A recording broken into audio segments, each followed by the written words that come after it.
學佛係一個方向，一個解脫之道學習，所以我就去咗一個寺廟度學佛咁樣咯。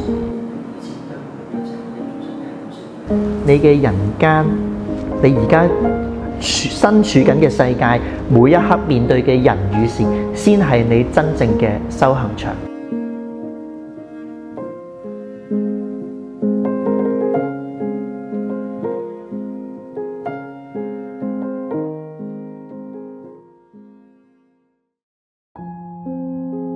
去到11年嘅時候呢，可能無論係自己嘅家庭啊，或者人生啊，都出現咗好多唔同嘅波折。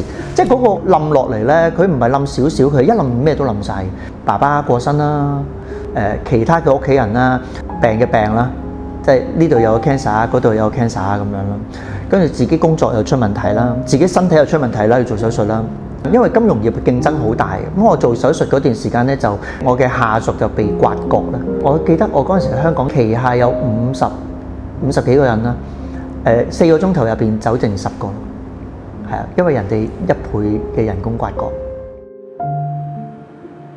咁我亦都借咗一筆錢俾我最好嘅朋友，點知佢真係走我路，真係走我。咁我嗰一刻係，哇咁嘅咩？即係你一下唔夠，原來你要咁㗎？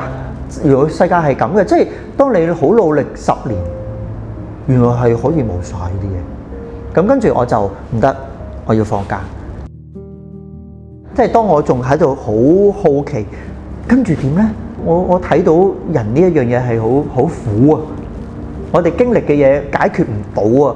有位朋友就話：啊，不如喂，今日嗰個寺廟咧，有一個寺廟咧，好難 book 㗎，今日 book 到你去睇啊咁樣。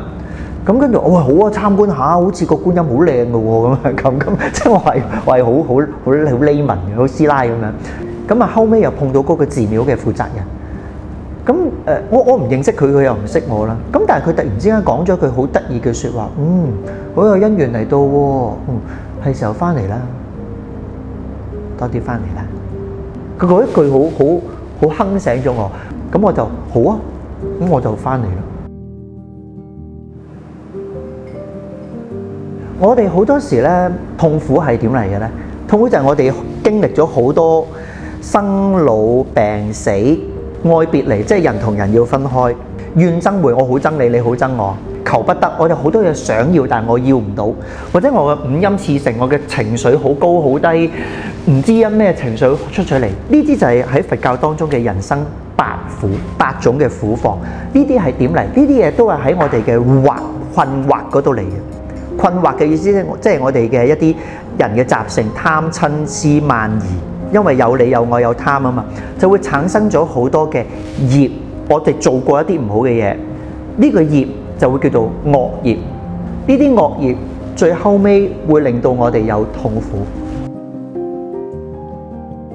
學佛嘅人咧就話：咦，我哋而家經歷咗好多苦喎，呢啲苦點嚟？呢啲苦其實唔係喺個天度嚟嘅，呢啲苦咧係因緣和合，你做無量世，因為我哋講輪迴，做過無量世好多嘅好事或者唔好事，你而家經歷嘅每一刻，都係因為你做過好事同唔好事，你而家只不過係面對緊個果，但係人痛苦係因為我哋只係睇個果，眾生為果，好驚嗰啲嘢發生，菩薩為因，因為唔係有呢個因，你就唔會有呢個果。因果係呢個世界上最公平嘅法官，所以咧唔係我命由天不由我，係我命由因果不由我。你唔想有呢個果，唔該你做好你嘅因。